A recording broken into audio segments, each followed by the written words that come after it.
வாழ்க்கையில ஒரு காலமும் எதை குறித்தும் முறுமுறுக்க மாட்டேன் என்று வாக்கு கொடுக்கிறேன். பேராசை கொள்ள மாட்டேன் என்று வாக்கு கொடுக்கிறேன்.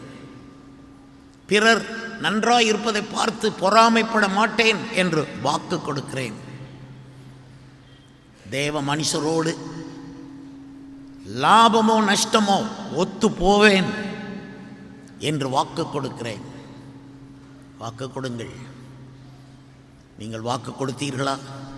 தயவு செய்து யோசித்து பாருங்கள். நீங்கள் எனக்கு மிகவும் வேண்டியவர்கள். உங்கள் ஜபங்களிலே நாங்கள் ஊழியம் செய்கிறோம்.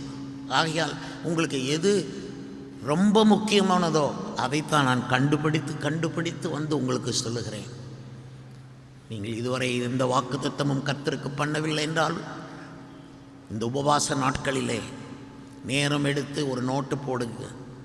அந்த நோட்டிலே வாக்கு பண்ணினவைகளை எழுதுங்கள். அது நிறைவேறுமோ நிறைவேறாதோ என்று நீங்கள் கலங்க வேண்டாம். தன் விசுவாசத்தினால் நீதிமான் பிழைப்பான். நீங்கள் வாக்கு பண்ணுங்கள். நிறைவேற பண்ணுகிறவர் கர்த்தர். ஆதி காலங்களிலே, ஆரம்ப காலங்களில் நான் சின்ன ஊழியங்களை செய்யும் பொழுது கூட நிறைய பேர் வாக்கு பண்ணி வருவார்கள்.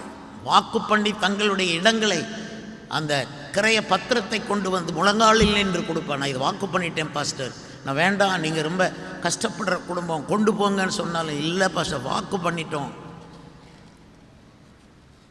வாக்கு பண்ணினவர்கள் ஆலயம் கட்டுறதற்காக இடங்களை கொடுத்தார்கள். 4 பேர் வாக்கு பண்ணி எங்களுக்கு வீடு கட்ட இடம் கொடுத்தார்கள். ப்ராமிஸ்ட். என்கிட்ட ப்ராமிஸ் பண்ணலை, நாங்கள் கர்த்தருக்கு வாக்கு பண்ணியிருக்கிறோம், நாங்கள் கொடுக்குறோம், நீங்கள் அதை வாங்கித்தான் ஆகணும் என்று நிற்பார்கள். எங்களுக்கும் தெரியுமில்ல யார் வாக்கு பண்ணி வாரா, யார் பேர் எடுக்கிறதுக்கு கொடுக்குறா. சிலருக்கு பேரும் புகழும் வேணும், அதுக்காக கொடுத்து பேர் வாங்கலான்னு பார்ப்பாங்க. எங்களுக்கு ஏராளமான திராசு இருக்குது. நிதானிப்போம் ஆட்களை. பரிசுத்த ஆவியானவர் தான் அந்த திராசு. வாக்கு பண்ணுங்கள். உங்கள் பிள்ளைய, மூத்த பிள்ளைய ஊழியத்துக்கு அர்ப்பணிப்பேன் என்று வாக்கு பண்ணுகிறேன்னு சொல்லுங்கள். மூத்த பிள்ளையை பற்றி கவலைப்படாதீங்க.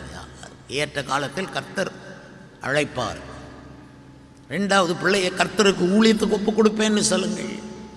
3வது பிள்ளையை கர்த்தருக்கு ஊழியத்துக்கு ஒப்பு கொடுப்பேன். குழந்தை பிறந்த உடனே கர்த்தாவே உமக்கு கொடுக்கிறேன். துதியின் கோட்டை ஆலயம் புதிய பேருந்து நிலையம் அருகில், திருநெல்வேலி 620007 தமிழ்நாடு, தென்னிந்தியா. இணையதள முகவரி www.fortopriceministries.org.